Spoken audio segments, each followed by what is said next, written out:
te fazer uma pergunta. Quem foi que executou Jesus na cruz? Pilatos? Herodes? Roma? Os judeus? Na sua opinião, quem foi? Todo mundo. Não. Foi Deus. Como assim? O próprio Pai que o matou. O quê? O próprio Deus o matou. Por quê? Vamos lá. Quando Jesus morre na cruz, todo o nosso pecado é lançado sobre ele. Quando Deus olha para o Filho lá na cruz, o que ele vê? Uma bola de iniquidade, de pecados. Já que os pecados estão lá, o Senhor agora tem que punir. Ele pune com o quê? Um atributo que pregador nenhum ensina. A ira de Deus. O que é a ira de Deus? A resposta de Deus ao pecado. Significa que, vamos dizer, a justiça dá a sentença. Justiça de Deus. A ira cumpre a sentença. A ira é um míssil. Imagine que a ira de Deus é um míssil teleguiado. E esse míssil está programado para ir aonde? Onde está o pecado? Na cruz, o pecado está em nós ou está em Cristo? Em Cristo. Então, o míssil da ira tem que cair sobre Cristo. Quem envia o míssil? Deus. O Pai. Isaías 53:10. Foi do agrado do Pai moê-lo até enfermá-lo. O próprio Deus executa o Filho. É difícil entender isso. Para mostrar para quem está nos ouvindo o terror do pecado. Deus odeia tanto o pecado, mas tanto, que nem o próprio Filho poupou. Por quê?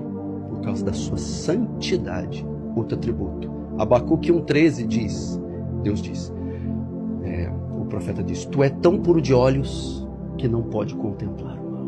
Quantos pecados bastaram para Adão e Eva cometer para ser banido do paraíso pro resto da vida? 10. 5.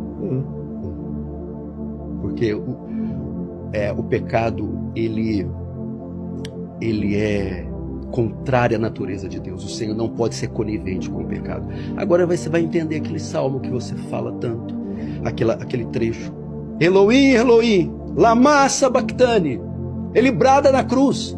Deus meu, por que me desamparaste? Por que me abandonaste? Resposta: porque na cruz você se fez pecado, meu filho.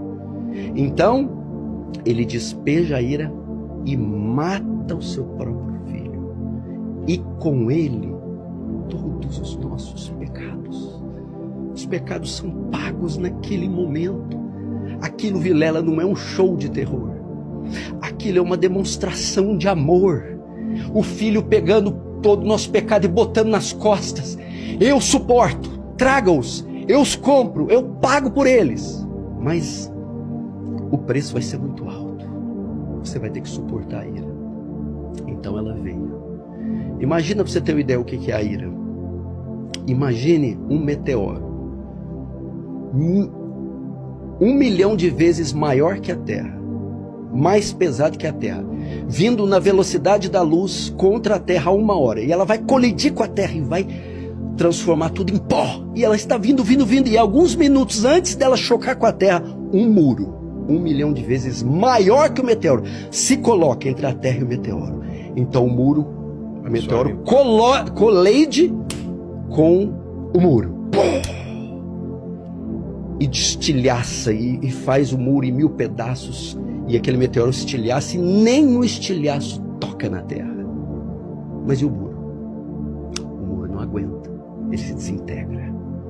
A ira de Deus era esse meteoro que estava vindo sobre o homem, para esmagá-lo e puni-lo pelos seus pecados, e vindo 1 bilhão de vezes maior. E quando ia colidir conosco, o Senhor Jesus se coloca entre nós e o meteoro, e abre um braço para a esquerda e a direita, e diz: está consumado, em tuas mãos entrego o meu espírito.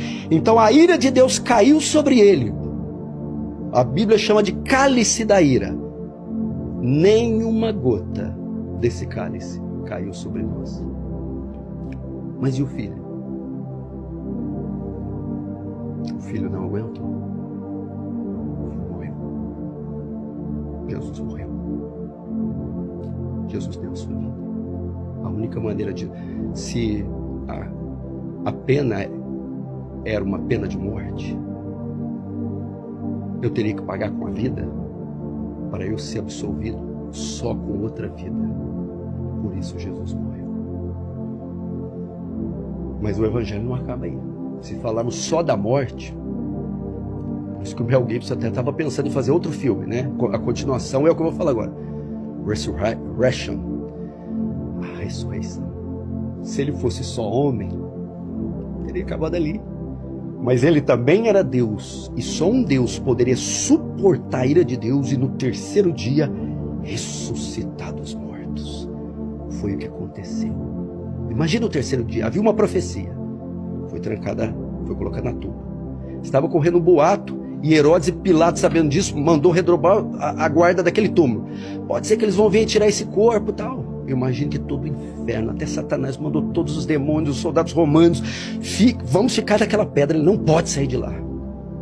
Mas a Bíblia diz que era impossível. No terceiro dia, ele a si mesmo ressuscitou dos mortos.